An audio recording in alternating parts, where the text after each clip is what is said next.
Whenever I see your face, I always remember our late, our friend.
So thank you. Thank you for the university and from the university. Your Holiness, Mr. Ricard, Mr. Wangdu, ladies and gentlemen, thank you for being with us this afternoon to continue this dialogue on aging and dying in peace. This second session will address more specifically the question of dying. For those who are joining us this afternoon, my name is Philippe Morillon, and I have the privilege to chair this session. As a very short summary of this morning, I would like to stress the following. Society is made up of individual minds, and individual minds form society. That may sound trivial, but it is not. It means that the group depends on the individuals who form it, and this implicates a dual responsibility. On the one hand, each individual is responsible for his or her development and his or her contribution to the group, but in symmetry, on the other hand, the whole group, the society, is responsible for providing the optimal conditions for individual to develop. So, they have to work together. Individual and society are profoundly intertwined, and if they do well, they will gain a lot. Another thing that was stressed, I think, very important for us this morning is about education. Aging well means aging since the very beginning. The small kids who ask his grandfather whether or not is it good to grow old, the answer will be complicated. It's a lifetime education and learning. And the last point was about ethic. We have to be educated from early on, and ethic is an important issue in that sense. So ethic starts when we are small and is growing with us, and ethic could be taught in terms of a kind of universal ethic, at least for basic rules that would be independent of religion or cultures. Diversity of cultures come on top of it. The two extremes of life are birth and death. We already succeeded in birth, at least in this room. The question is now, how can we succeed in death? To address this issue, I would like to introduce to you, Your Holiness, the panelists of this afternoon. From your right side, Dr. Claudia Mazzocato, Palliative Care. Dr. Mazzocato is responsible for the section of palliative care of the University Hospital of Lausanne, the CHUV, and her research focuses on supportive care. Next to her and next to me, Dr. Jelena Martinovic, historian. Dr. Martinovic is a young PhD from the Department of History of the Faculty of Biology and Medicine, and her research focuses on near-death experience. Then, on your left, the first is Professor Maya Burger, Indian Studies. Dr. Burger is professor at the Faculty of Art and Literature, and her research focuses on Indian culture. Next to Professor Burger is Professor Stephanie Clark, neuropsychologist. Professor Clark is professor at the Faculty of Biology and at the CHUV, and her research focuses on brain perception of external stimuli, for instance, visual or sound. Last but not least, Professor Francesco Panese, Social Sciences. Dr. Panese is professor at the Faculty of Biology and Medicine of the university, and his research focuses on development of modern biomedicine and its relation to society. In the front of us, as this morning, we have additional scientists who prepared this dialogue and whose name appeared or will appear on the screen. So this is a little different setting than this morning, but not very different. So, is it okay?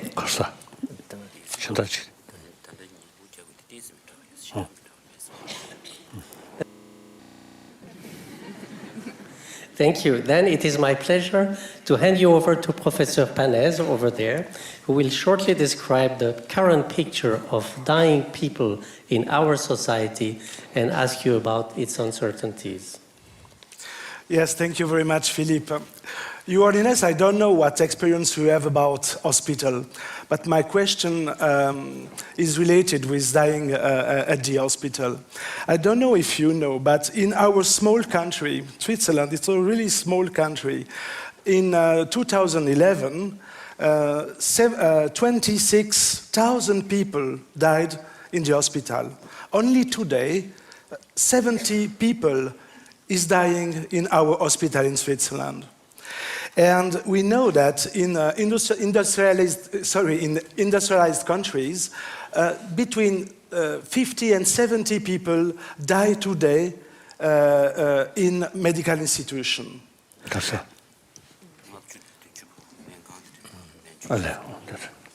And I would like to add that at the same time, this is the numbers, at the same time, we could say that in our developed healthcare system, death is overlooked or even denied. So we have a first kind of paradox.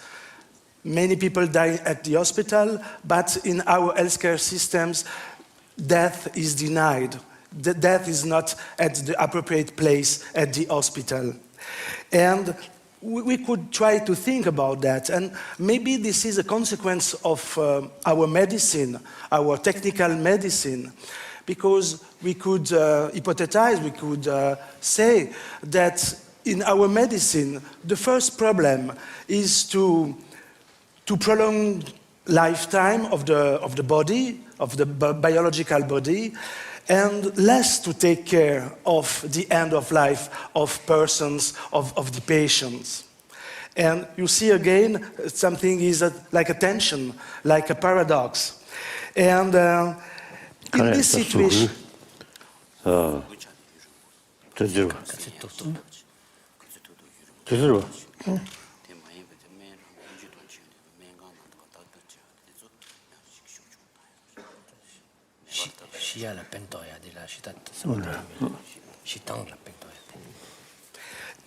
And I would like to add that in this situation, in our situation, it's difficult for doctors to avoid medical obstinacy, because doctors try to save people.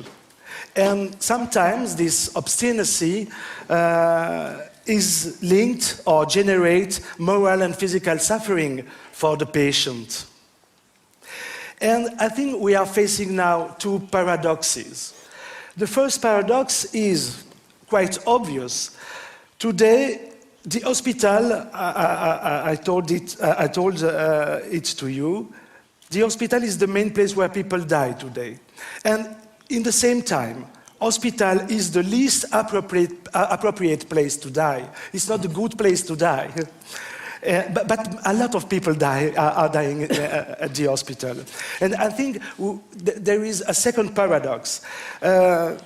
Often, patients feel abandoned in the hospital at the end of life, in spite of the fact that medical efforts, medical doctors maintain them alive. They feel abandoned, and at the same time, medical doctors are helping them to stay alive. So you think this is the general situation in a few words. So I would like to ask you really a general question. What do you think about the fact that today the majority of people in our societies die at the hospital? What do you think about the majority of people today? Actually, I think very good.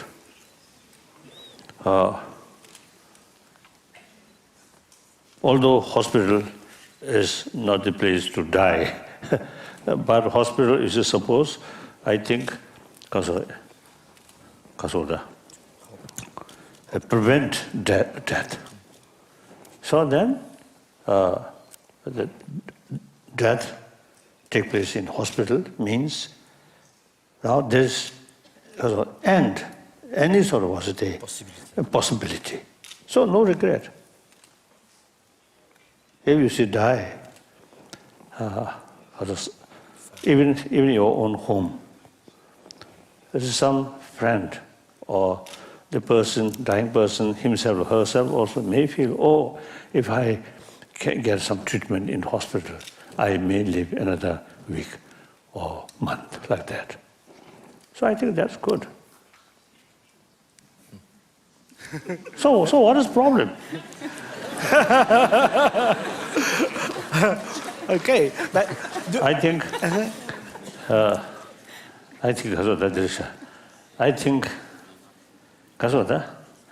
something spoiled. I think like in India, you see, large number of population. They're taking care by hospital, by medical medical people, not adequate. But you have plenty. Then you see, you feel some kind of frustration. That's, I think, that's keep trouble. Keep trouble. Because the facilities are too good. But when people lack, then they're really eager to have help, medical help, which they don't get. Well, you have all these facility. That some people this question whether you should die in hospital, right? May I put that another way, little bit blunt? This is a silly question.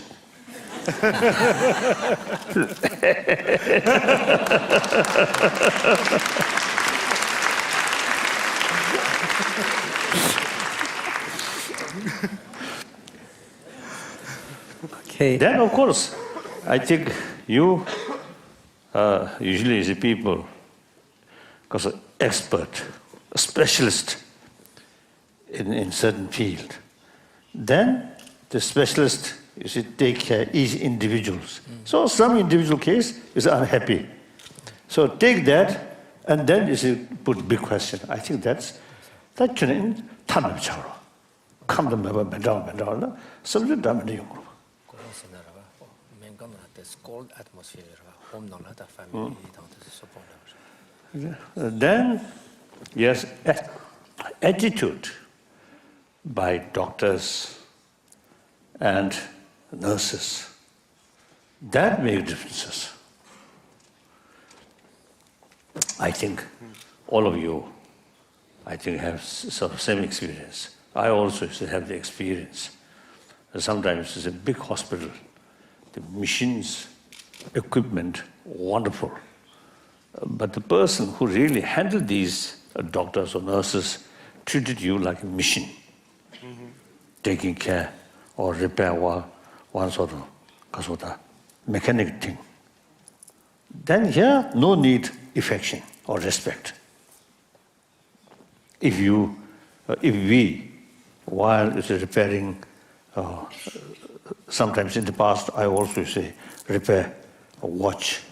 So when I repair a watch, no need respect, no need affection, but simply handle that. We human being, even animal, not like that. So we must sort of show human affection.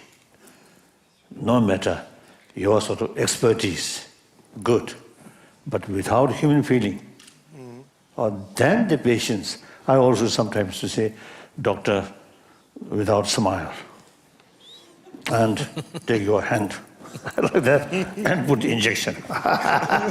Then sometimes you feel a little uncomfortable, isn't it? Yeah. And then it's a doctor or nurses really showing you real human feeling and some kind of expression of real concern of the person's or a patient's health, like that. Then you feel, oh, now these people are really taking care of me. So we are sort of living being who have the experience of feeling or pleasure, because of the pain and pleasure in mental level, beside physical level, mental level. So therefore, that is, I think, very, very important. I think that you can easily sort of carry some kind of lesson concerning people of hospital. You see, occasionally, some kind of discussions. Not only profession, quality, but also the human sort of also the affection on these are something very relevant, something very important. I often used to telling people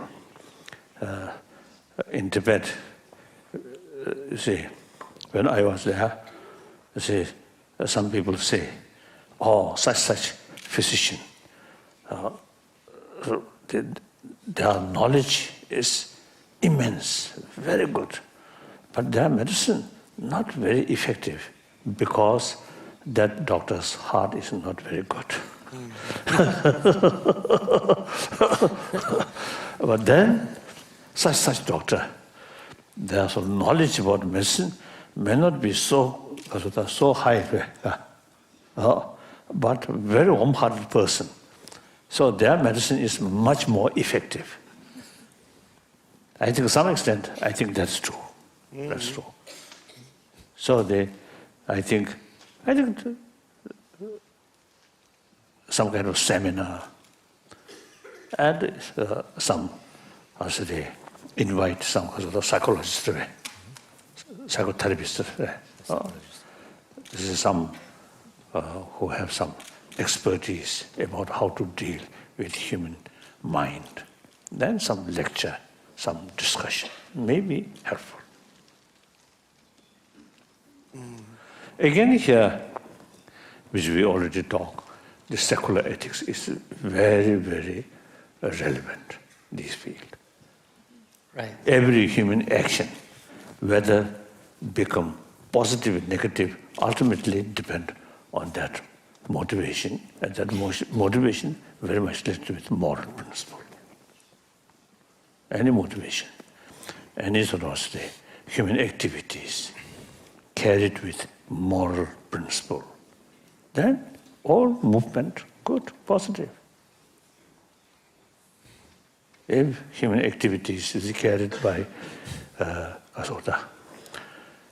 negative motivation, harming or careless, then difficult. Yes? Thank you. But do you think that to have a good art is a natural condition? Good. Also good heart and natural, 让心这边的。可以 Good one. Yes. Because our lives start with, firstly, from mother's womb. Then, as soon as born, mother's physical touch is very, very essential, very important factor for proper development of child's brain. Then, obviously, next at least a few, I think a few years, the mother's affection is most important factor for proper development of the body and development of mind.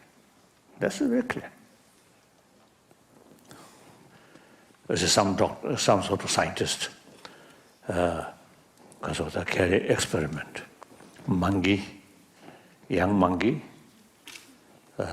some young monkey put with mother, some young monkey separated from mother. Then watch that those young monkey with mother always playful, very happy mood, separated, ready to fight, always in bad mood. So we also same. So here, no differences, believer, non-believer, rich, poor, educated, uneducated, Easterner, Westerner, Northerner, Southerner, no differences. So anyone who appreciates others' affection, that automatically have potential to show affection to others. So that's the human nature. That's a biological factor. For our own survival, we need that. The last year, I saw one article, one American scientist. He mentioned those people who tell lies quite often. The stress is much higher. It is quite logical. No, tell truth, self-confidence, isn't it? No anxiety. The truth, we can always tell face to face, looking their eye, you can tell the truth. If you have some different sort of motivation, then we can show smile, but our eye cannot look directly, a little bit uncomfortable. So that automatically, you see, increase anxiety, right? Stress, like that. So therefore,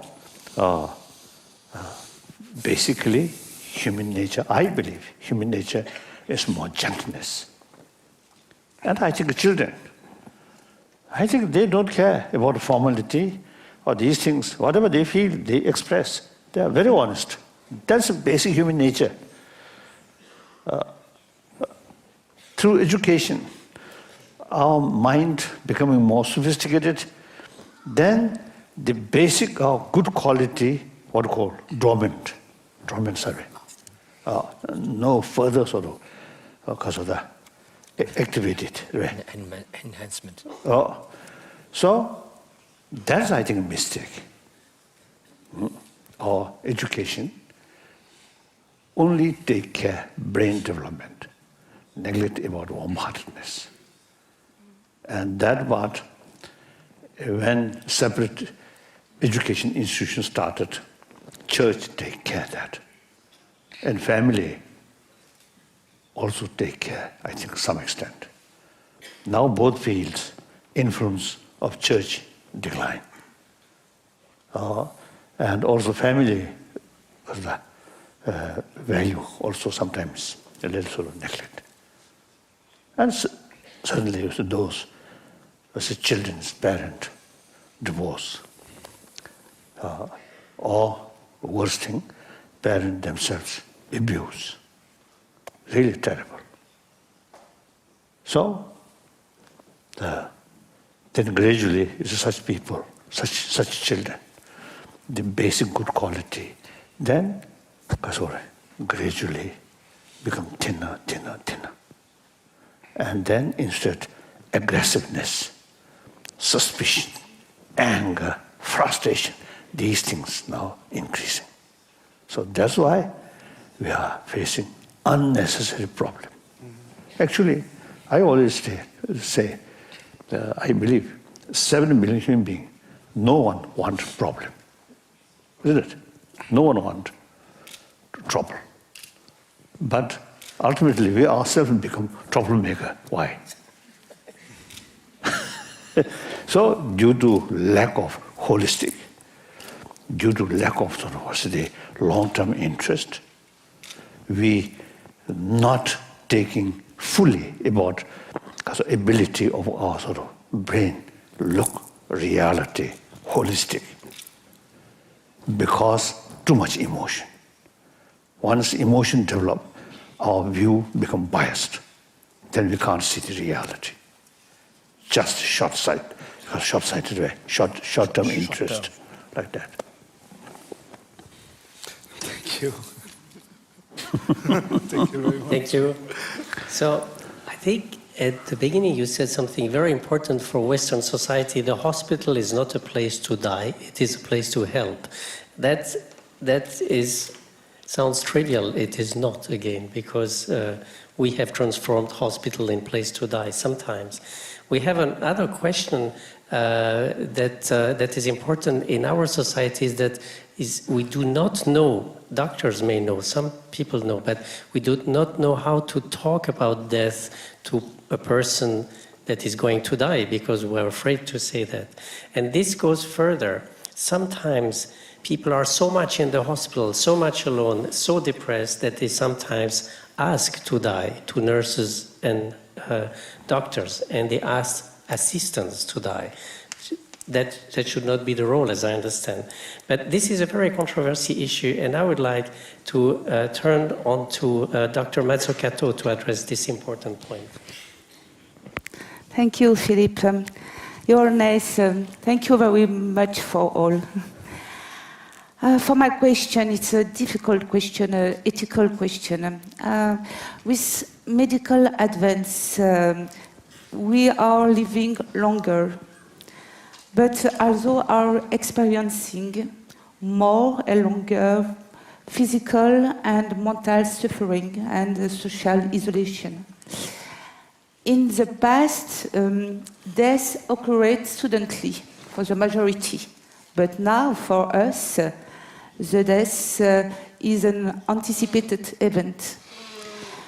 And in your modern country, some patients, some incurably ill patients or older person ask their doctor to be euthanized or to be assisted in their suicide.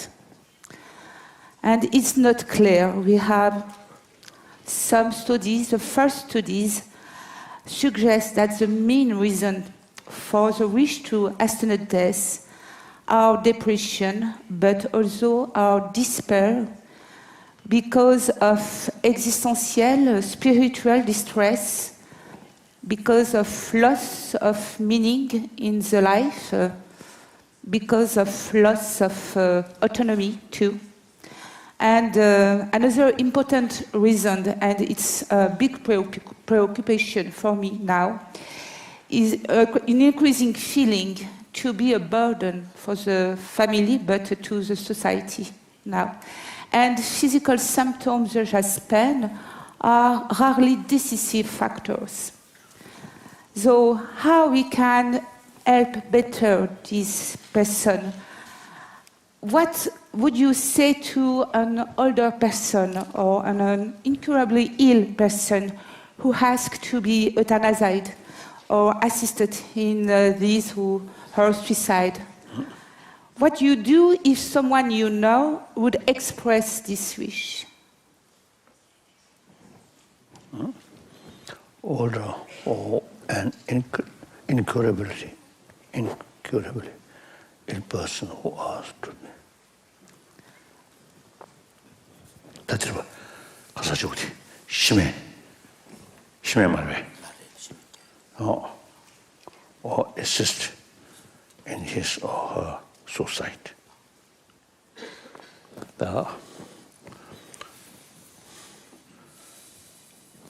I think you see, we have to further sort of analyze or study that person's sort of wish to die. What's the reasons? Is the reason a sound basis? Then okay. For example, you see they're quite expensive using this machine. No hope to fully recover. Simply keep your body alive, but basically already dying like that. And then because such expenses, the family member also, you see, then find difficulties. And at least, you see, in any case, no hope for survive, but only create more trouble. With that circumstances, if the person want to die, I think, kasota. So that's, I think, exceptional case. But otherwise, we just due to sort of because of the impatience, sometimes it happens. Then we should not let die. They try to reduce their impatience and give them hope. And I think for recover, the patient's will is very essential. So give them hope and sort of confidence they can overcome these sufferings. I think that's best. So all this, we have to examine case to case. That's very important. That's my view. Thank you. Another question for the physician now. In Switzerland, to assist a patient or an older person to his or her suicide is possible. But for certain doctors who are trained to cure illness or to relieve suffering, these requests are very painful human experience and ethical dilemmas because they can contradict their personal and professional values. And what advice would you give to a physician who is confronted with a request of euthanasia or assisted suicide? Doctor Koran 다 patient Koran 시기 있으더라. 다 Doctor Koran 시야기 맨 최고라. 곧다 최고라. 남긴 Doctor Koran 미서야야. 맞도 시야 되는 Koran서 배 ethical decision 배 칼레가 버려서 Koran서 길 로종 차상라 당갈와다 오시라.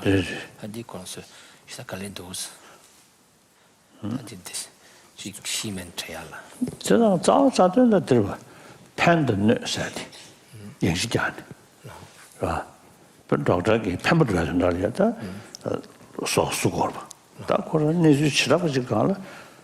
선이 팬을 넣쳐요나. So it's all based on the use of compassion, because to compassion and wisdom to evaluate the balance between harm and help. If it harms more, to refuse a particular intervention. Now I think here you see, we have to make a distinction. Harm and benefit, immediate, long term. The long term, harmful, we must avoid. But long term, benefit, short term, harmful, then we have to commit harmful for sake of long term benefit. So that's animal cannot do. Only we human being study the reality, analyze, then you see, keep our long-term interest. Then sometimes we have to sacrifice. Now here, as I already mentioned, a life dead person, more trouble, more suffering to more people. in order to reduce that one person's life and worthwhile. So that, I think, that reason go further than those old people who simply create more burden to rest of the family or society even. Then, or one my sort of friend, one Cuban refugee who settled in America, very religious-minded. I think 2 years ago. So when we met, they told me they often pray to God, bring the Fidel Castro to heaven as soon as better.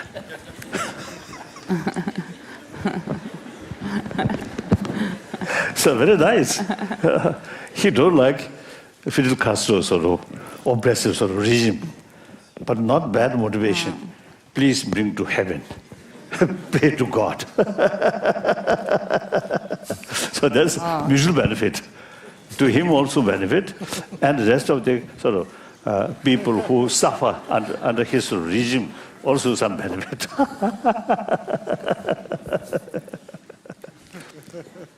Like that, we have to judge case to case, and like that, and long-term interest, short-term interest.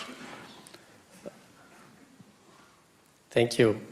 Right. So, but it is indeed a very critical issue in medicine, because most medical doctors, nurses, staff are. I think I may put this one sort of example in Buddhist sort of practice.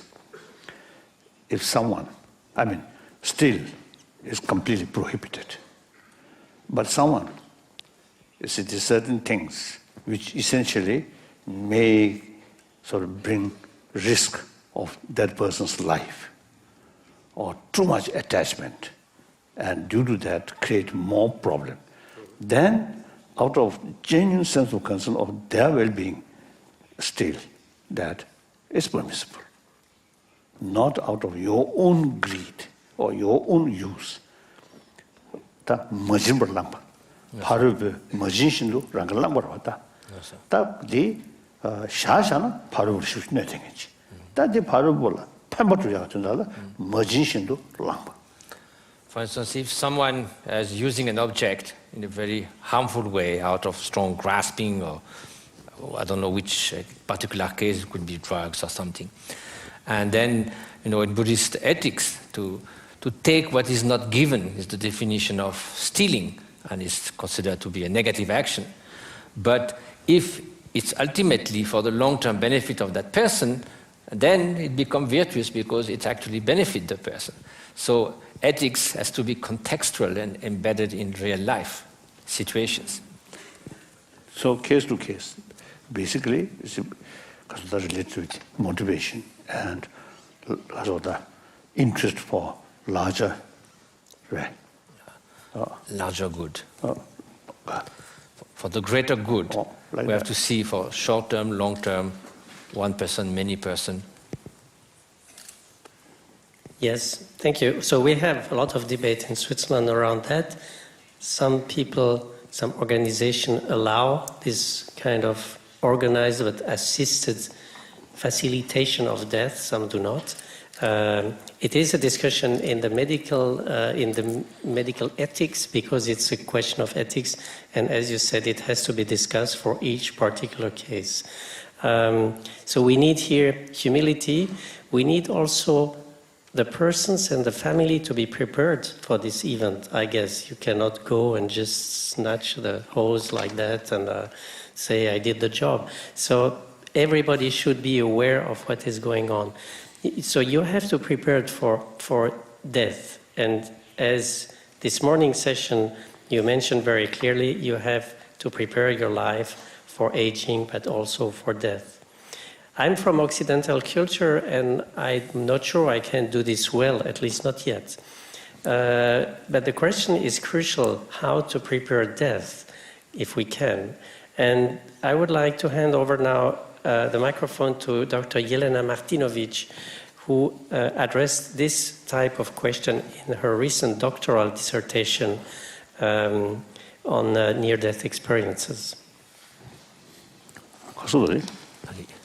Oh, yes. Your Holiness, I'm interested in reports on experiences close to death. These experiences are known in Western societies at least since antiquity, but they have gained an interest since the 1960s and 70s. We are all familiar with the near-death experience.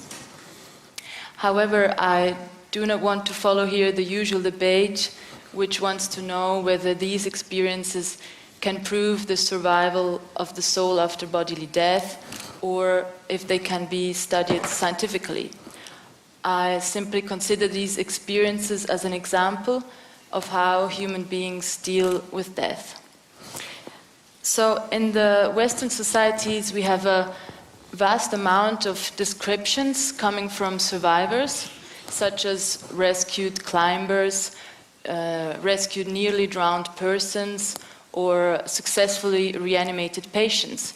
And they claim that the near-death experience has beneficial effects. They fear less death afterwards, and they embrace more fully life. So one particular example we have in the Western tradition is Michel de Montaigne, the French philosopher from the 17th century.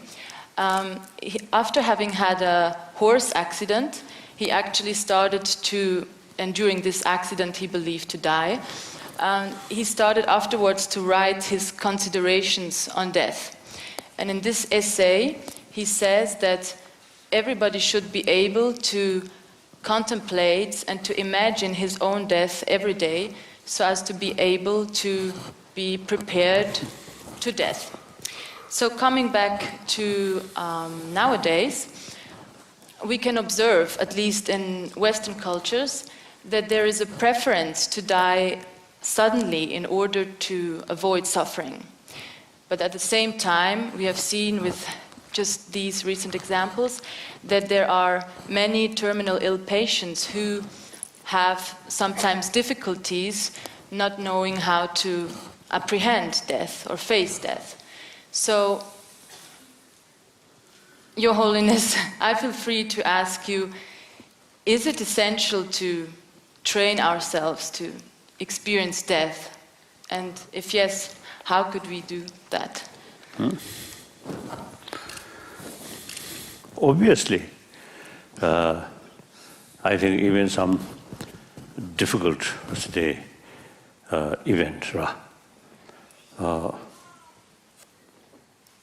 without any sort of preparation, mentally, at least mentally prepare that when that event comes across, you may get shocked or completely demoralized or lost hope. If you prepare that with sort of knowing, very possible that awful event may come. So if that come, how I should face that, some kind of mentally prepare, then actual sort of event happen, much better to handle. So any sort of event. So therefore, the death, right from the beginning, makes us familiar with understanding. Sooner or later, that will come. That is part of our life. So, such person mentally somewhat prepare. So actually that come. Yes, now that come, okay. Those people even avoid the very word of old age or death. Then when they really come the time of death, then really very unhappy. Unsettled. Unsettled. Very, very unhappy. So it is naturally, familiarize. Firstly, accept that is part of our life. Then familiarize. Now some of our sort of practice the death process. Every day we visualize these things. So to such sort of, also the practitioner, when death comes, I think much easier.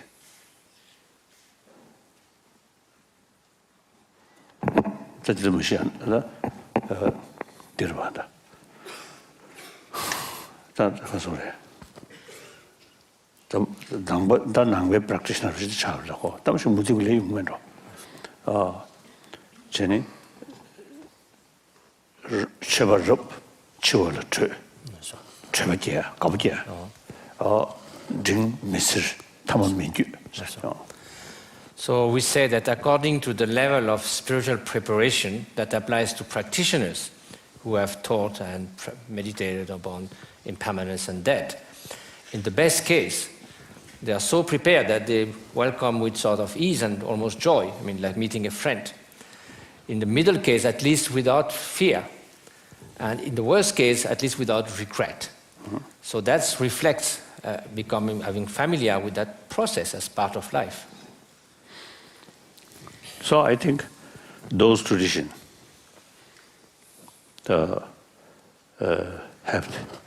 because of the concept of life after life.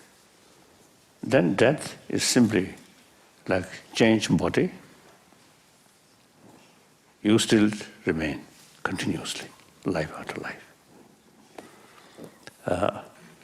Then I think one genuine, faithful Christian, when death comes, if you, in both cases, the person lead.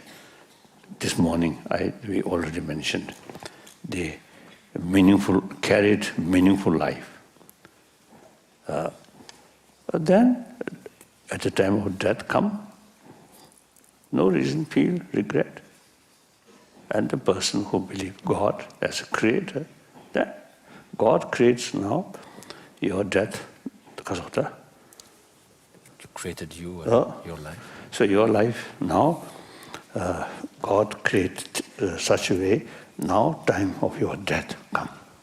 Then believe God. Then at least some period, complete rest in coffin. Then wait, final judgment. So it's a firm sort of belief. God is infinite love, merciful. God never create bad things. So single-pointed faith. And then no reason to feel fear or some sadness. God planned that way. That was very powerful. Then non-believer should accept the reality. Now death come, although better live another few more years, but now death come. It's a fact. Now you have to accept that. One Buddhist scholar in 8th century, Shantadeva, he mentioned, he expressed, when some tragedy happened, or about to happen, analyze that tragedy. If the tragedy is such you can overcome that, then instead of frustration or sadness, work hard to overcome that. If the situation is such no possibility to overcome, then no use too much worry, accept. I think that's a very realistic sort of approach. So non-believer, I think you should think that way. Yes, death come, sad. But now, it also definite, die. So again, you see, these things at that moment, it was difficult to get some kind of inner strength. they depend on whole your life. Your life, utilize some useful, mainly not making money, not making sort of enemy, but making some benefit to others. Then at the end, no feel of regret. I use my life properly. Then death comes. I said, no fear, no regret, no regret like that. So that also is the one reason. Sooner or later we have to die. Therefore, at the time of death, you should not have any sort of feeling of regret. So therefore, your life must spend proper way. That means, if possible, serve other. If not, resist harming other.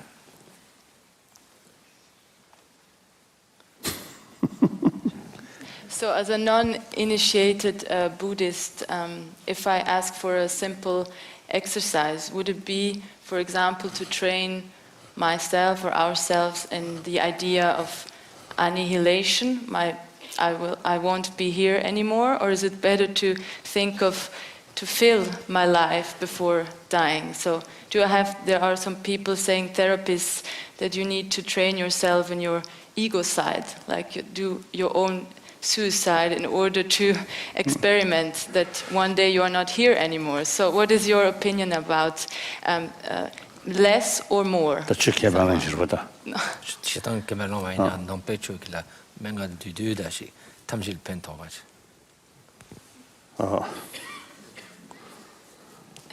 Again, I think complicated. It depends on one's own sort of knowledge and ability. I think simple thing. Try to develop ability during dream time, dreaming. So without training, sometimes we develop sort of awareness. Now I am dream state. I am dreaming. Lucid dream. Lucid dream. So that, I think, the first step. Then once you have the ability, when dreaming, now I am in state of dream. Then you say, try to control dream. Then you say some meditation, that dream state. Then you get the deeper experience, the dissolution of elements, grosser level of elements. So that's similarity, some similarity at the time of death, dissolution, step by step. Thank you. Lifetime learning, really. And I think a lot of unknown in quantitative sciences, at least. But I'll try to remain naive and go with the following. After my own death, there will hopefully be survivors, friends, relatives, family. And how do they have to prepare for my death, and how do they have to go through my death and after my death? I would like Professor Maya Burger from Indian Studies to address this issue. Your Holiness, I would like to speak a bit with you about death and rituals.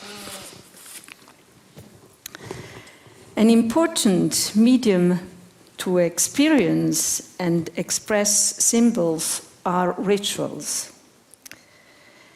So we observe that in our societies there are less and less religious rituals. But there is one exception, and namely the rituals at the time of death. We have two types of rituals. One which accompanies the dying person and claims to assure his well-being in the world beyond. And then, of course, we have those rituals which claim to help the survivors to cope with loss and grief. Now there's a new phenomenon which maybe you don't know in our Western societies, where more and more people invent rituals at the time of death, very spontaneously and creatively. And these rituals can take various forms.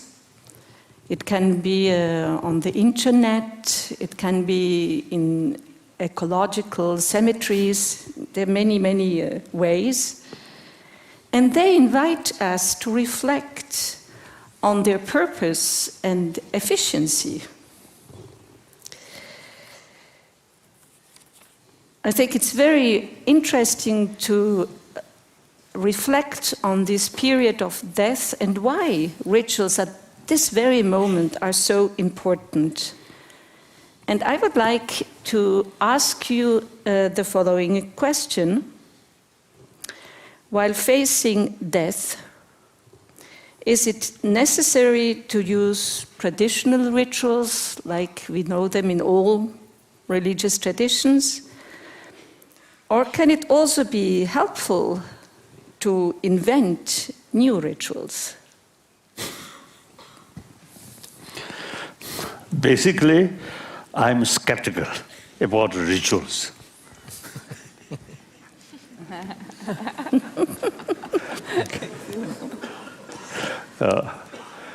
Ritual with, I think, deeper understanding and deeper experience, then good. Without sort of experience or understanding, that just you see carry some sort of the prayer and some offering, I don't think much help.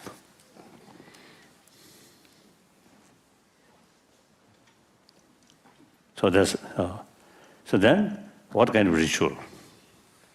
But you see, if people spontaneously invent rituals, like for instance, they have made observations when the body remains longer at home, there's a possibility to have the person, the dead person, for some days at home.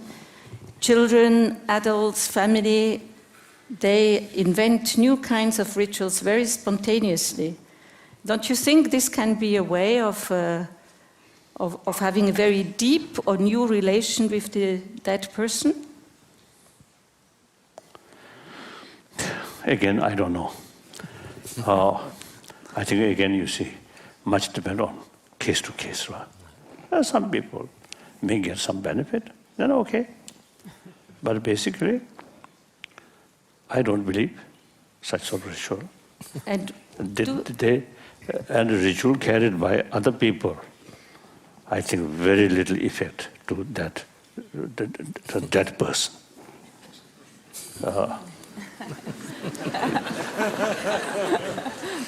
The real thing, the person, the dying person, while he or she alive, think more seriously about death, and at least you see carry some sort of meaningful life.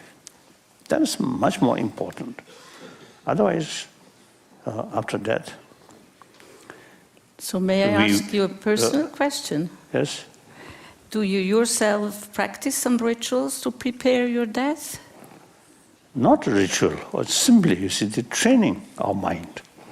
And the visualization of, you see, generally speaking, 8 different stages of dissolution. The body element, solid, liquid, and heat, energy, then consciousness. Consciousness also, grosser level of consciousness, more subtle, very subtle. So altogether, 8 because of the stages. Stages of dying. Of dissolution. Dissolution. Sort of element, body element. from grosser level, more subtle like that.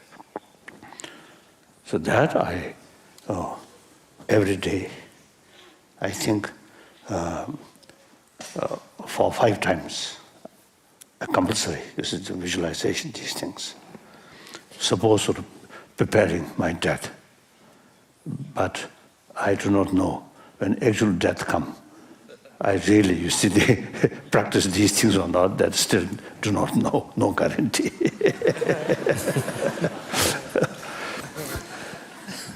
So, here you see, I think this morning or lunchtime, I think I mentioned, there are cases, person after death, body still remain fresh. Some cases, at the time of death, body, because of long illness or old age, very weak.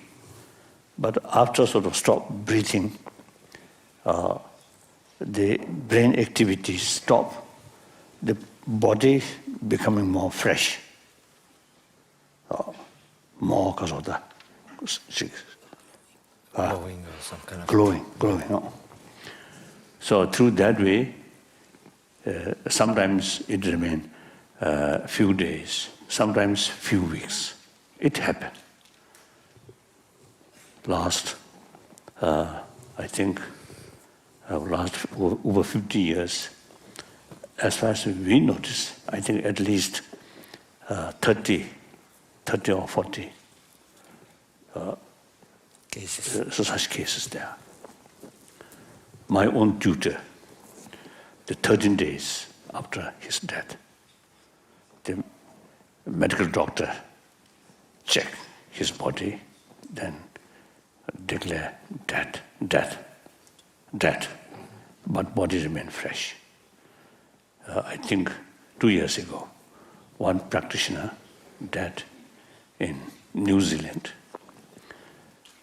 So or fortunate or unfortunate, his death take place in hospital. So the custom, the dead body was to remove from hospital. So then his sort of friend, they noticed his body remained very fresh, and I think remained like this. So they asked some kind of permission from the hospital authority. Then doctor come check. Yes, he dead, but his body no danger of smell or this decaying. Therefore, the authority of that hospital say, okay, you can keep. Now, this case, one very strange thing. After 4 days, see, his sort of hand, I think, remained like that.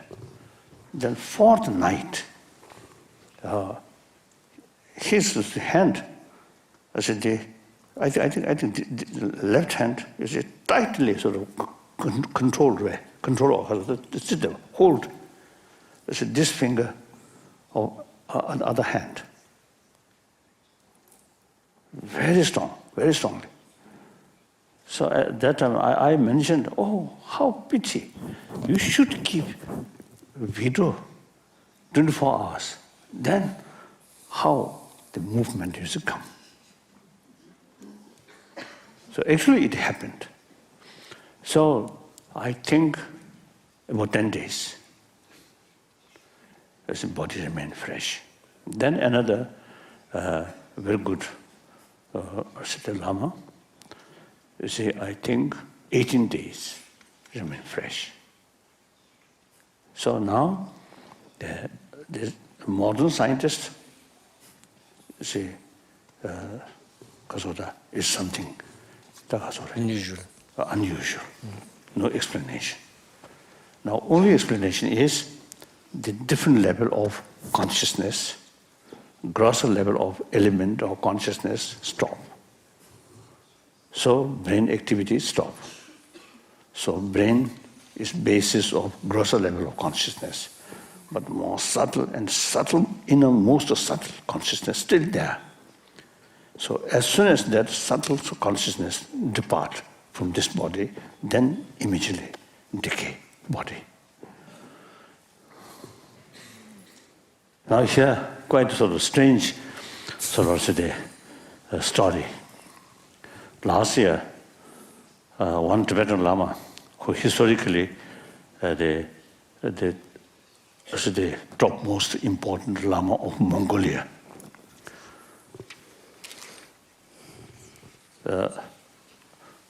one way, you see, he because the highest sort of Lama in Mongolia, but while his physical, okay, the Mongolian government never permit his visit there, or not permit remain there.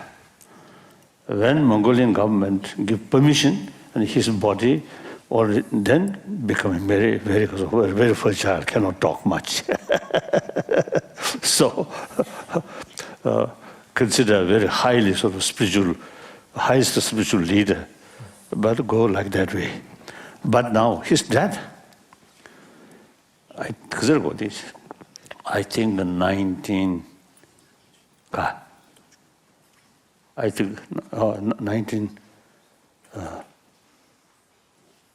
So in any way, end of Tibetan calendar sort of year, the previous end of the year, he telephoned me where he should die, when he should die. And then I respond to him, you should not die this moment. That's the end of the year, Tibetan calendar. So not good. So beginning of next year. And the place you should die in Mongolia. Then his death exactly according to my sort of wish or my idea. Oh. In spite of his physical very, very weak, he lived till I think New Year's, I think 8th day or something like that. Then that day he died. I received message from Mongolia, now he died. But his body remained fresh. Then I immediately tried to send my emissary with one scarf. And not easy, reach Mongolia, from India to Korea, Korea to Mongolia. So long flight, several hours. So then they asked me, it seems to see he remained, that state. Then I told them, till my emissary reached there, don't disturb. Then I think the fourth day or fifth day, some liquid come from his nose. Then they asked me, now that's the indication of beginning of decaying. So they asked me what to do. Then I told them, okay, doesn't matter, must keep. Then that same day, evening, my emissary reached there. And as soon as the scarf, which I sent, is put on the dead body, then immediately, decay. So, looks quite strange. His death in Mongolia, controlled from India. Quite a strange phenomenon, these things. So these are mysterious things. In any way, you see, unless you have some idea, the different level of consciousness, very difficult to explain these things. And some kind of connection, mysterious levels. Like that. when I die, who will control me? I don't know.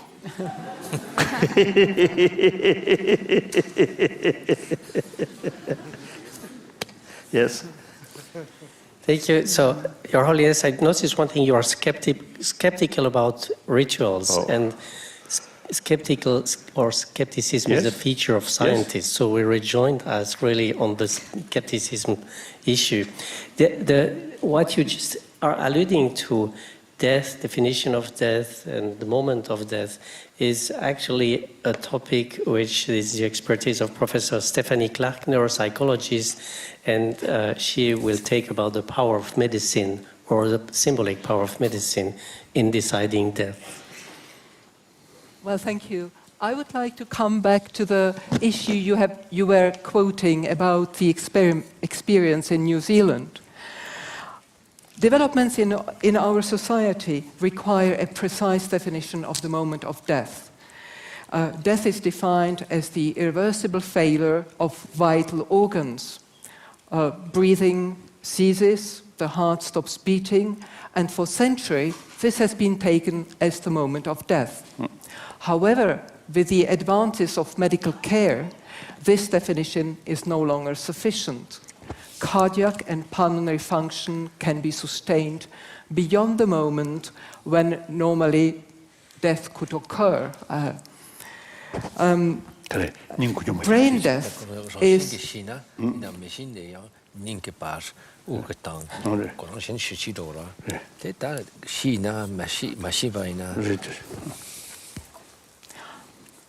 We no longer can rely on cardiopulmonary arrest as a sign of death.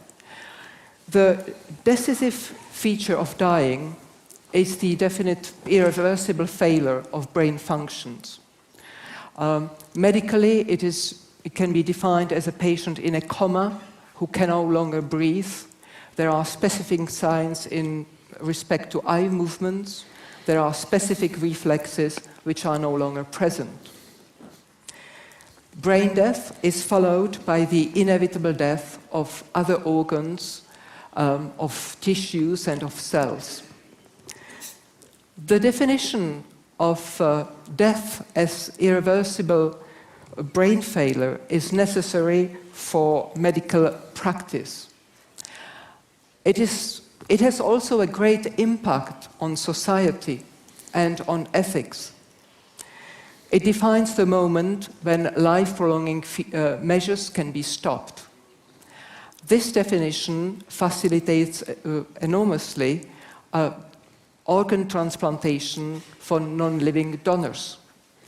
On the downside, it could be interpreted or perceived as reducing a person to the function of his brain. And we wanted to ask your comments on on these different definitions of the moment of death. Sure.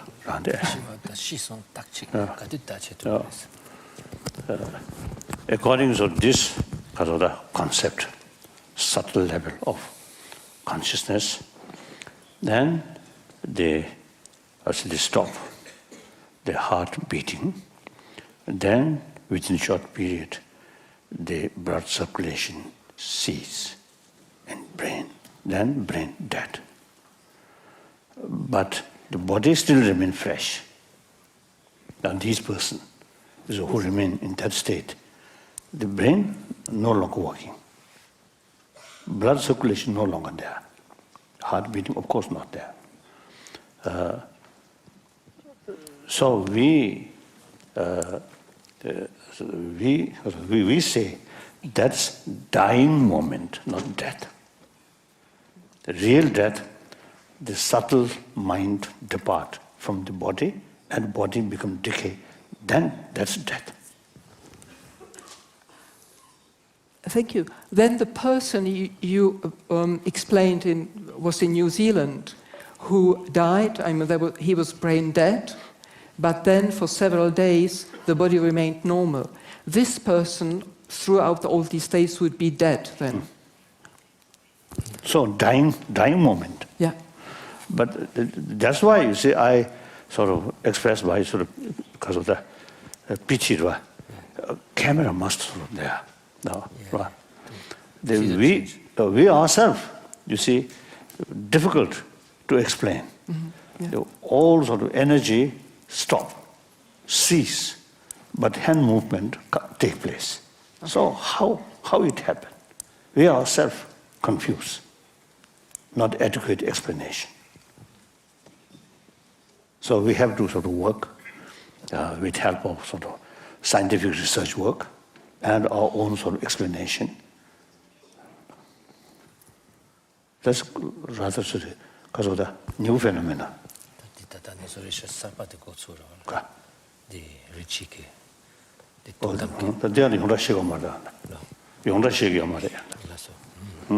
Some scientists now actually showing interest to carry sort of investigation. So now here little because of the strange survey. You see, in I think at least maybe 10 years, some equipment is left Dharamsala with some trained person, or at least you see how to handle this equipment. So at the early period, that equipment not permanently remained there. So some occasion, person after death, you see, that kind of experience, you see, happen. At that time, no available about equipment.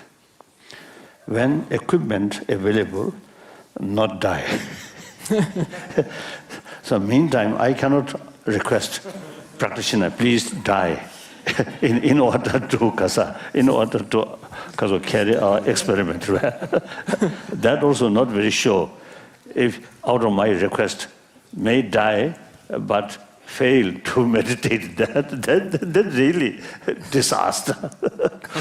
Then later, now you see that equipment. I think last now 3-4 years now.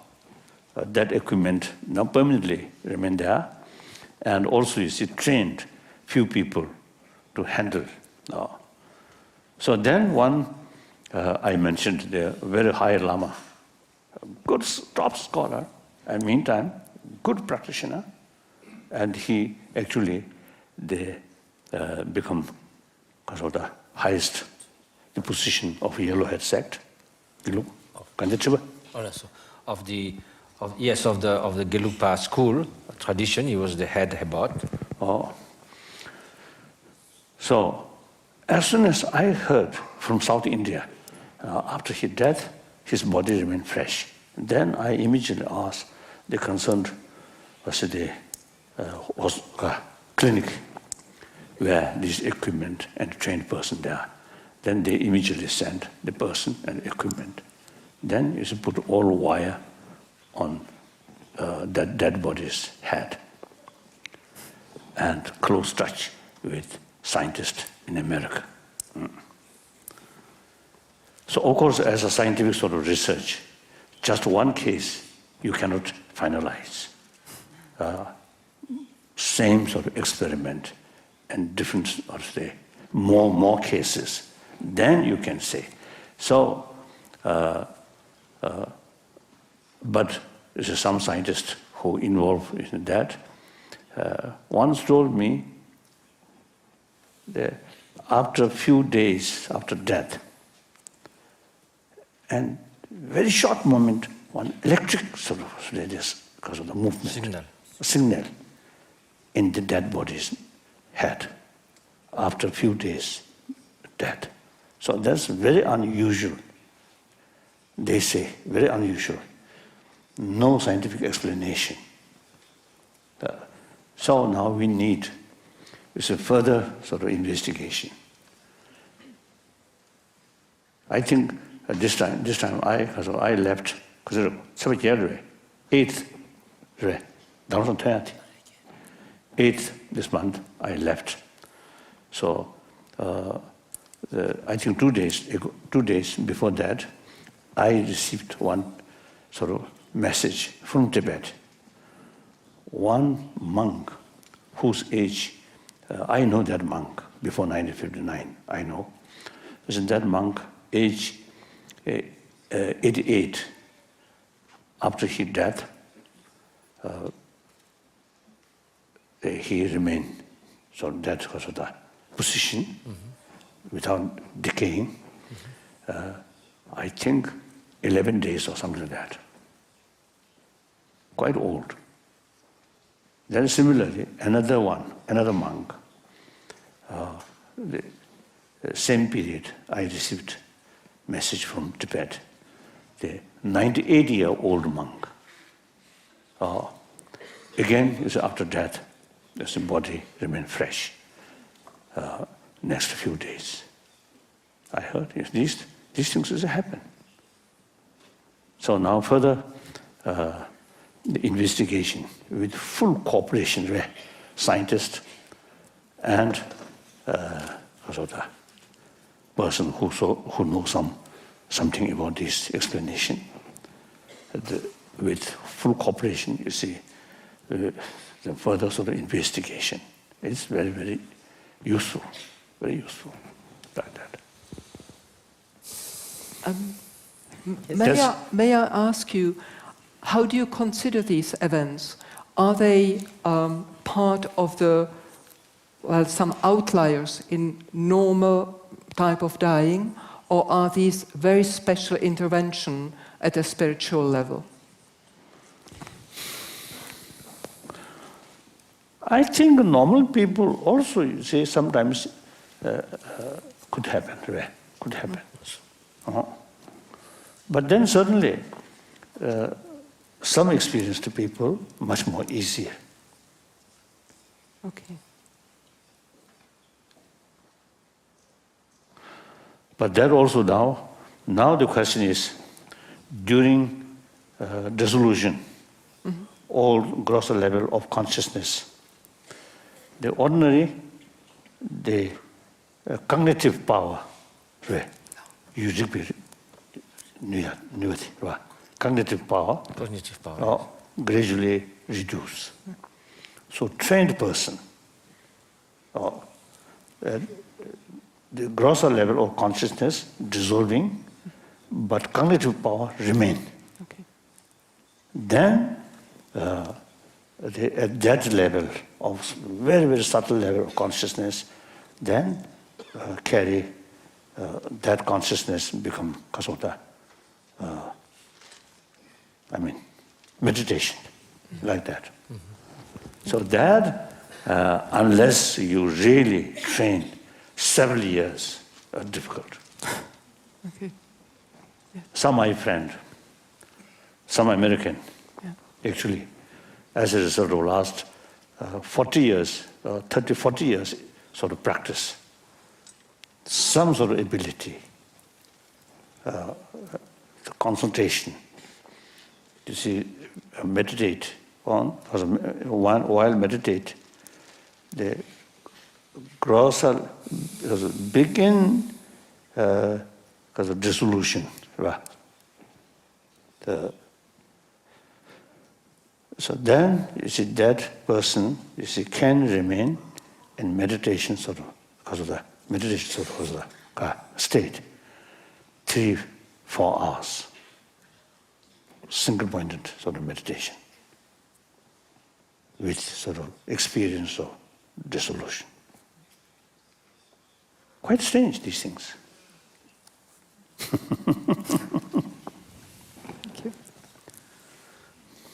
Thank you. Is this compatible with organ donation? 그래서 organ donation. 어디 왕복 받다 진바다 닝트 네팔 차야. I think, of course, that person dying, that person, you see, before he died, right? Before he sort of stayed, his consciousness clear. Then according his or her sort of wish. And then, okay, very good, donate. Some people, among my friend, you see, they are really very much willing to give donation, donate their eye. So far, I never met a person who really offer both eye, donate at least one eye and one kidney. That number of cases is happening. Then after that, of course, is that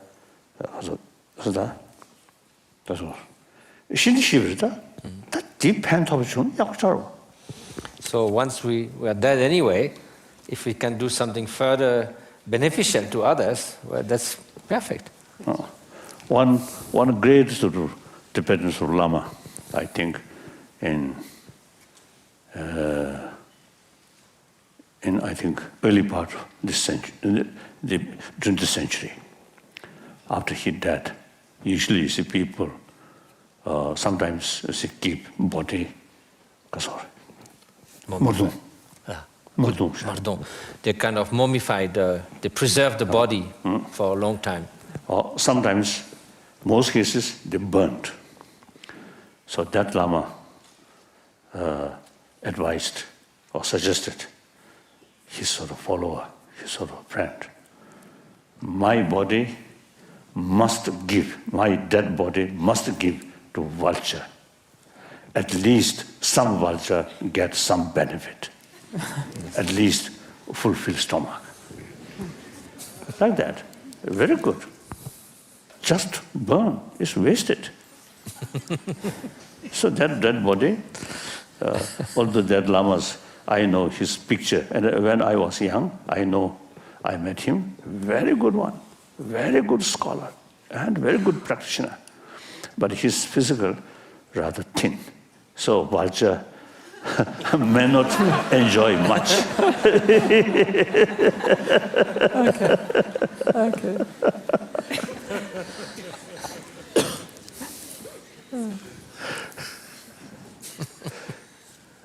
Thank you very much. So, where you discussed this issue of organ donation or giving its corpse, so its remains for the future, whether it is a vulture or something else. That brings me to the next question. In medicine, modern science, medicine and modern science do not like to discuss very much of dying. They want people to live, they want to give care, and they want to prolong life. There is an abyssal question here because they cannot avoid death at the end. So how to play with that and what is pertinent or not pertinent? I would like Dr. Kaufmann from the front seat here to address this question to you. Your Holiness, as we have seen, rituals are means to cope with the loss of human beings. But in the modern Western world, we seem to observe a growing refusal of accepting the limits, be they intellectual or be they physical, and it can go as far as refusing death or denying death. What we observe with the development of technologies and the progress of medicine and biology, this refusal can go as far as the denial of mortality. So we begin to speak about something like immortality. Some researchers, for example, forecast that it will be possible to achieve a continuous repair of the human body, to reach immortality, or even to transfer the content of the brain into a computer. So the question we would like to ask you is the following. What do you think of the tendency in Western society, using science and technology, to push away or even refuse the limits of aging and death? If you can, most welcome.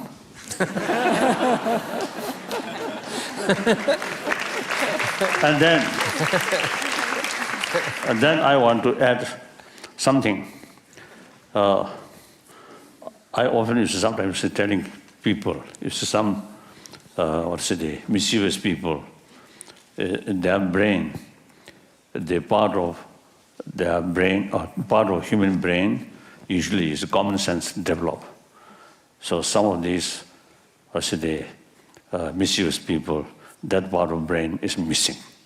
So through technology, put that part of brain in their mind, then common sense develop. That's very good. Now similarly here, the part of brain which develop too much emotion, anger, hatred, fear, remove that and put the source of sort of compassion, forgiveness, put. Then I think with help of technology, I think a new breed of humanity, compassionate humanity, without much effort, because technicians do that. Surgeons, let surgeons do that. Then I also, you see, most welcome, without my own effort. Show, please, take here. I think, again, this is a question. You see, because immortal way, immortal. And is it life really meaningful, compassionate? Then very good. But if you see too much emotion, like present or sort of experience, continue, then I think some cases, as the Cuban sort of believer, you see, they pray, I think better to limit those troublemaker, I think remain forever. This is more trouble. So I don't know. This I think difficult. Just at lunchtime, I mentioned the science and technology. Theoretically speaking, if they create certain sort of synthesized matter which can act basis of consciousness, then you see new life, new sentient being can develop. Our own case, right from the beginning, not like this body, not like this brain, very tiny sort of jellyfish. And that also is go further, without consciousness, just particle. Then gradually, through evolution, reach certain level, the combination of these sort of particle become sort of complex to become basis of consciousness. Then sentient beings start. So the brain substance, because through evolution, you see change. Now, last I think, I think human being. few hundred thousands, this present sort of brain develop. And another, I think, after 1 million, maybe it's a different shape of brain. Then maybe different sort of emotions. So long this sort of, because of the brain, this level remain. I often is telling people, the rituals and these things are more or less a cultural aspect. Time change, lifestyle change, this will change, not important. But real sort of the training of our mind, which tackle our emotion, that part, today's modern human beings, the emotion, and 2,500 years ago, is it human being, at that time, at least in India, I think same emotion, same type of emotion. So the method which mentioned at that time, still relevant. After few 100,000, perhaps 1 million, then may be different. Yes, next question. So we are reaching science fiction and the mind. We talked together at noon about the power of computer and whether or not they might once have a mind, and you said no. I think the role of science is important, and I wonder if a student has a question about the role of science. Yes? Your Holiness, I am studying psychology as well as Indian studies, and I would like to know, I would like to ask you, what, in your opinion, should we expect from science? On which What field? should we expect from science? What are the expectations that we could have From science in general? from science on this field regarding aging and dying? Science expectation. I think further research is very necessary. I think the best way to use human intelligence, analyze, investigation, two ways: through logical process, or investigate on mental level. Another one, mind and mission combinedly carry investigation. So, the investigation is very, very essential, very essential. I think as far as Buddhism is concerned, now of course I know better about Buddhism, so sometimes I express the Buddhist sort of concept, but this never sort of meant I'm sort of indicate Buddhism is because of most profound religion. I never said that. Said each different people or different faith there. It suits the local people because it happened 1,000 years. So like that. So a new religion may not be sort of suitable. However, now Buddha stated, I think that's quite unique. Buddha stated, "O my follower, monks, nuns, scholars should not accept my teaching out of faith, out of devotion, but rather through investigation, experiment." So that's why you see I start a dialogue with modern scientists. About 40 years ago, when I first sort of developed my sort of desire to, or to dialogue or to interact with modern scientists, I just expressed that my desire to some people. Then one American lady who married with one Tibetan, suppose she also followed Tibetan Buddhism. So then she told me, she responded to me, "Oh, be careful. Science is killer of religious faith." Then I thought again and again. Buddha stated, should not follow out of faith, out of devotion, but rather investigation, thorough investigation and experiment. Now science as a method to carry experiment and investigation. So therefore, I felt, no contradiction. Scientific way for research or analyze, and Buddhist way of analyze. So method different. Buddhists mainly use logic, right? Logic. So experiment, laboratory, our own head. Science, huge laboratory missions.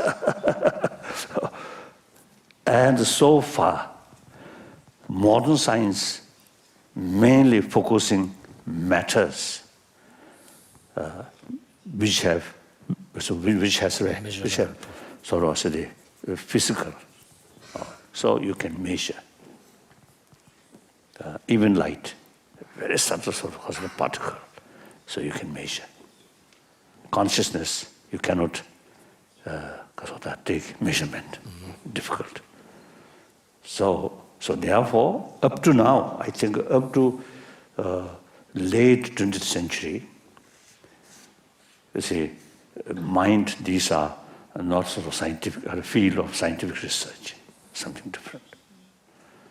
Now, later part of 20th century and beginning of this 21st century, now number of medical scientists or brain scientists now really showing interest, exploring or study nature of mind or emotion.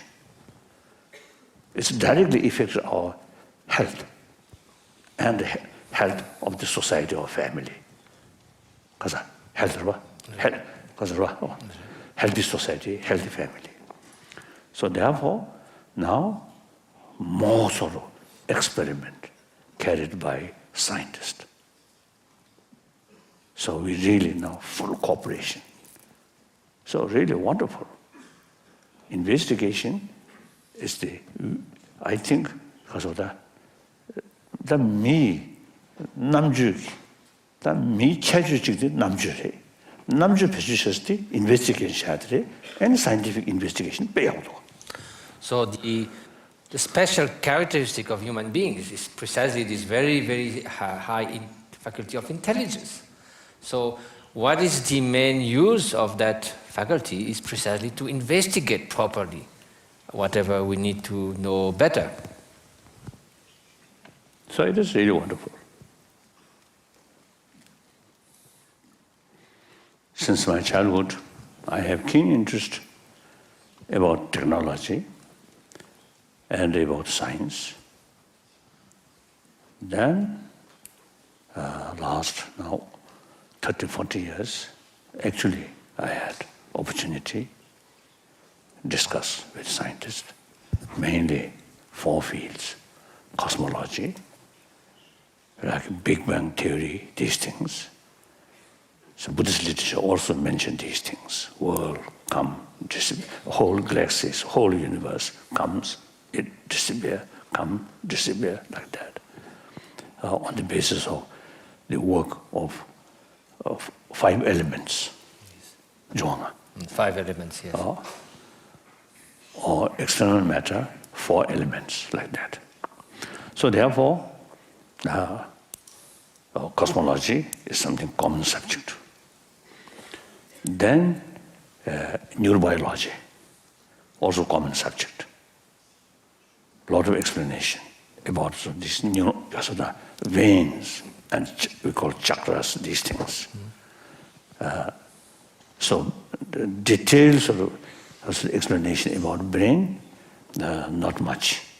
So modern sort of scientific sort of because of the explanation about brain, neuron, these things are really wonderful, very helpful to learn from modern scientists.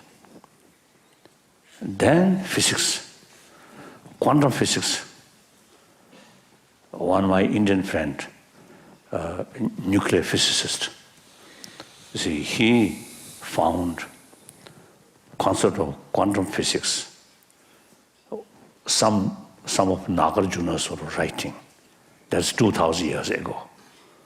They already mentioned the quantum physics already, the concept of quantum physics already there. So he told me he really sort of surprised quantum physics, that concept already found in India 2,000 years ago. So when we discuss about quantum physics, then the Buddhist sort of the concept, particularly mathematical philosophical sort of concept, very similar. Right? Very similar. Then of course the physics very subtle level. Buddhist literature also mentioned about particles. But modern scientific sort of explanation is more precise, more subtle. So here also is an immense help to learn from scientific finding. Then psychology. As psychology is concerned, the ancient Indian psychology, including Buddhist psychology, is highly developed. Compare that, modern psychology is like baby psychology. Really like that. The very term, very limited. Shiva column, very few words. In Sanskrit and Tibetan, so the precise classification, detailed classification. Detailed classification. Yeah. So many scientists in that field, they really very much appreciate, and they're really showing genuine interest, you see, to learn more information about that. So combination in 4 fields, immense sort of mutual benefit, like that. Thank you very much. I would like to add something to that because, of course, I fully agree. I was asked at the recess by journalists whether or not science could discuss with humanism, and of course it can. Scientists, basic science, natural science, look at particles, look at very simple things, and they ask how it works. And social science, humanities, look at very complex systems, and they ask why it works like that. And that is very, very complicated. And we think of the mind, it's even much more complicated. So it's a huge challenge, and we need to have this dialogue to discuss together without taking hard position, but by learning from each other. I was curious by one thing you mentioned, I think, with the discussion with Maya Burger. You are skeptical about rituals. But among scientists, so maybe it's a matter of definition. Among scientists, there are people that look at the past. Those are the archaeologists. And the archaeologists tell us since years that they have remains of rituals for funerals since the great antiquity and before. So it seems that the humankind has always used rituals to accompany their dead people, or at least mourning. And I wondered if in Tibetan or in your language you have the difference between rituals and mourning, which is accompanying dead people. Mourning is some animals also should do that. Recently I saw, I think, Time magazine or Newsweek magazine. There's some pictures, some elephant, after their companion dies, they also mourning. And some other sort of animal have that kind of ability. Particularly, you see, those social animals. But a ritual,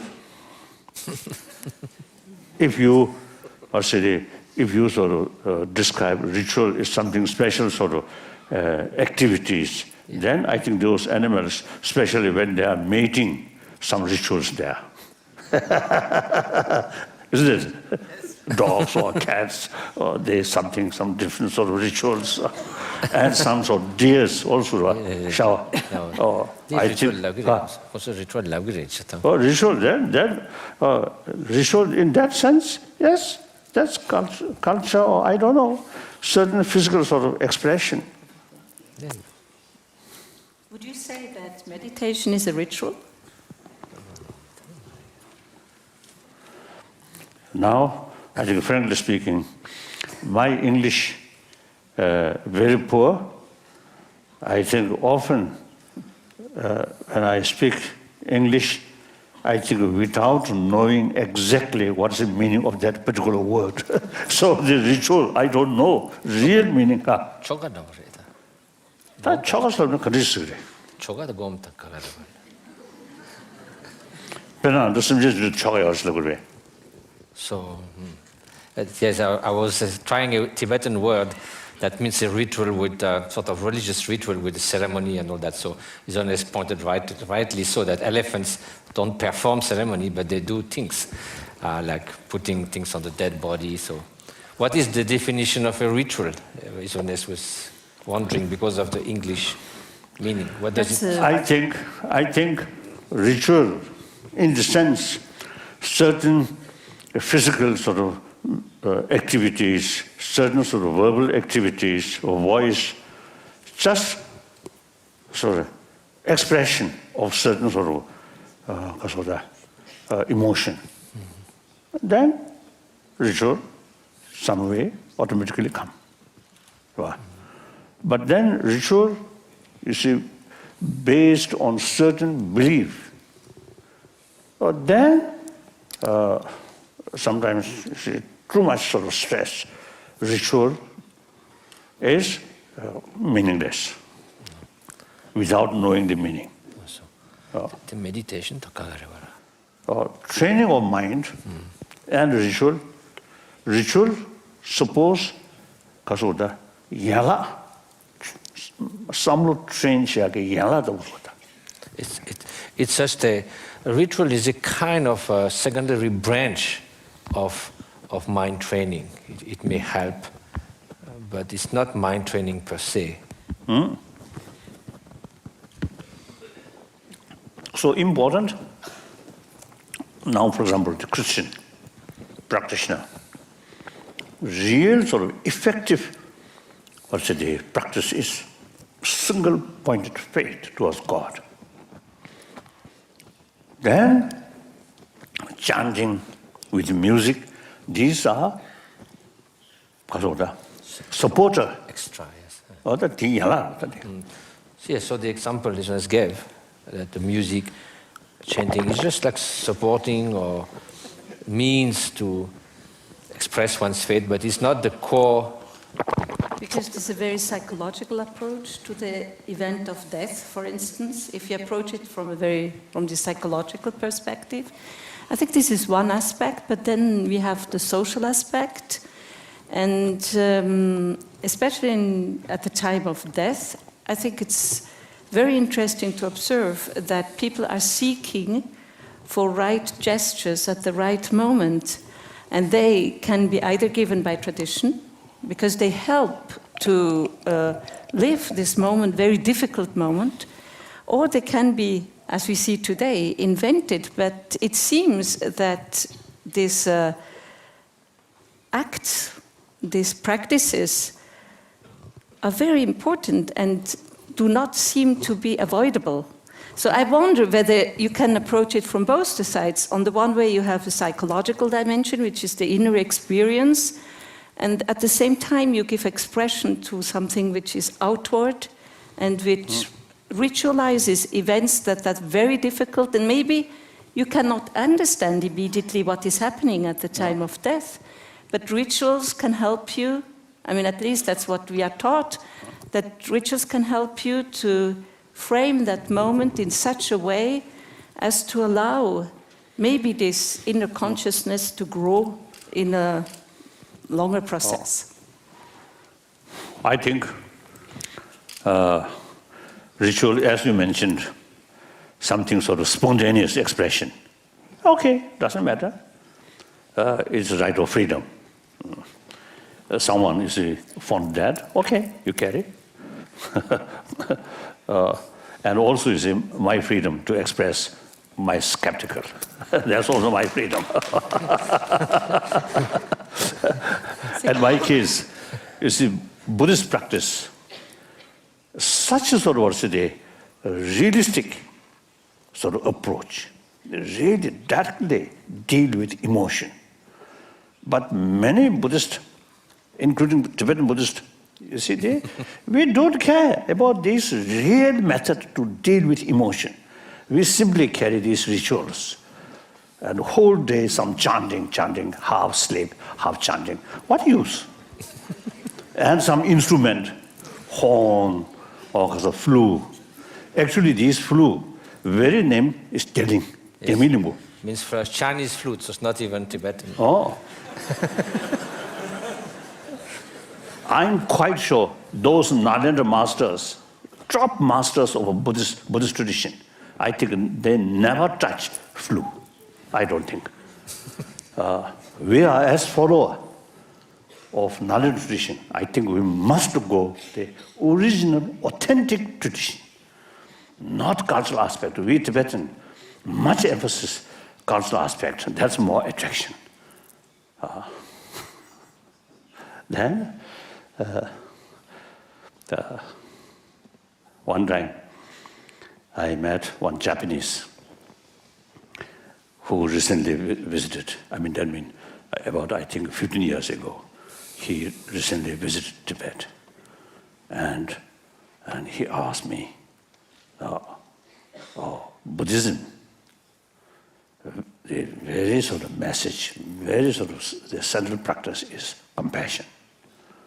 So some of the Tibetan monastery, some very wrathful deities, like Asuda,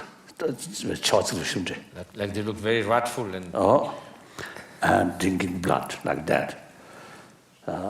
And one day, he pilgrim this is some temple, and he saw some of the wrathful sort of mosque or some sort of image or some drawing.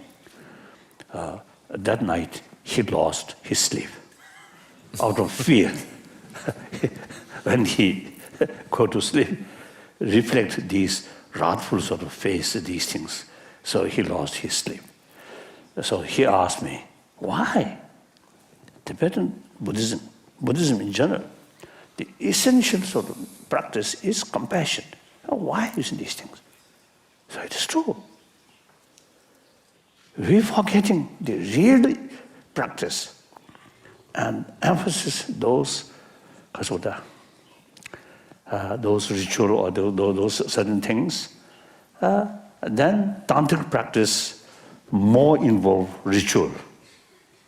So people loves tantric practice without knowing real meaning, without carrying real practice, just these rituals. And also public. 다 참 되었으려나? 때문에 두시모도. 대 가서 우리 떨레 정주 주고 매래 다긴 되어서 저기 지라 소스케 신망하다. 떨레 정주 주야생인데 오로로로로로로스만 되는지. 애는 매래 다긴 되어 그도 라인 정상. 그래서 이한테 자주 예고이다. So there's also sacred dances and ritual which are present in dance. So it's a very nice spectacle to see. Hundreds of people come to watch that. And there are parts of ritual. One part is about how to, during the ritual, meditate on achieving awakening. And so then the ritual master does it very fast because it's not very entertaining. Another part is about to dispel obstacles and slay the obstacle with symbols and things like that. Then they do very slow and they do it with a lot of theatrical gestures and so something like that. So therefore, as far as Buddhist practice is concerned, I think neglect the real essential part. So therefore, I publicly expressed my sort of skeptical about these rituals. Ritual carried by understanding and some experience, then okay. So that's why I express. So Switzerland, free country, I use my own freedom of expression. Yeah, of course. and I think you very agree. much. And also, among the scientists, sort of scientist group, we have real freedom, isn't it? Right. We have no sort of some kind of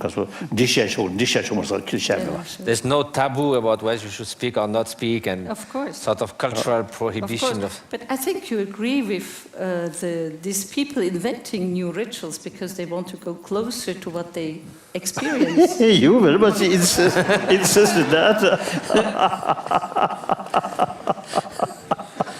c'est ça. Quand on tachik rôle quand machena yujana ro de bomi do tende quand c'est dame da sarpatik meto jaya dans chichi dame. That's okay. C'est maché j'en chéris. That's okay. It's okay, no problem. Vous pouvez faire tout ce que vous voulez, c'est très très bien. So thank you very much. I think the dialogue is turning into a lively but joyful debate about rituals. So I think the session is coming slowly to the end. Oh, yes. And I would like just to remind a few key things we learned about preparing death, which is important. We learned about accompanying death by the medics in particular, and all these taboo that we have or these uncertainties. We learned a lot by your encouragement for young and older researchers. Science should go ahead and not stay behind. And we learned about the fact that the dialogue between science and human science and humanities is important.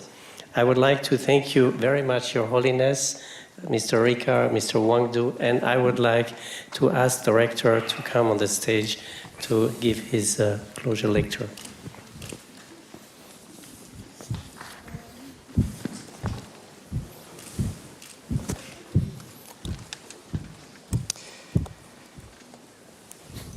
Your Holiness, ladies and gentlemen, at the end of this very special day, I have the extremely nice duty to come back for some concluding remarks. But this will not be a conclusion. In fact, today's discussion was intense during both sessions, but it must not be concluded. Of course, the goal of the visit of His Holiness the Dalai Lama was to prepare this dialogue, to enjoy this day, and to continue the study of all perspectives on aging. I am convinced that all participants of this meeting will go back home tonight with a new vision on the topics we have discussed today, with a new understanding of aging, maybe with some doubts, but certainly with a stronger motivation for scientific work or personal thoughts. It is my great pleasure to thank all the people who made this event possible. First of all, of course, I would like to express my deep gratitude to His Holiness the Dalai Lama for his willingness to share with us his experience and his extraordinary understanding of the fundamental questions of life, but also for his warm simplicity and his capability to be accessible for all of us. It was a great honor to have you on the campus of the University of Lausanne today, and the institution I represent would like to thank you very much for your presence.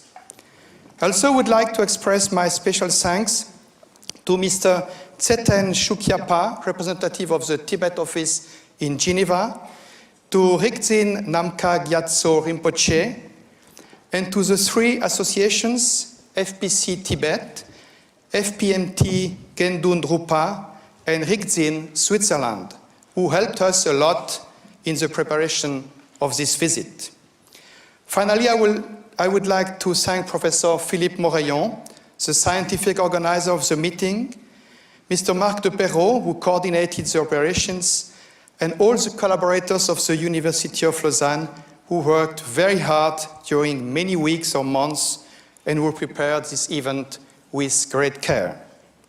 I would like to conclude with my personal thanks to all participants for their interest and for their presence in this room.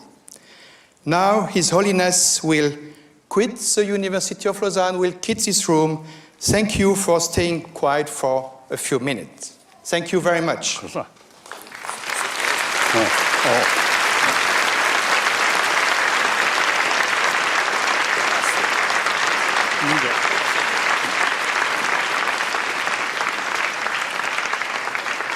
Then Jada? I think Scott.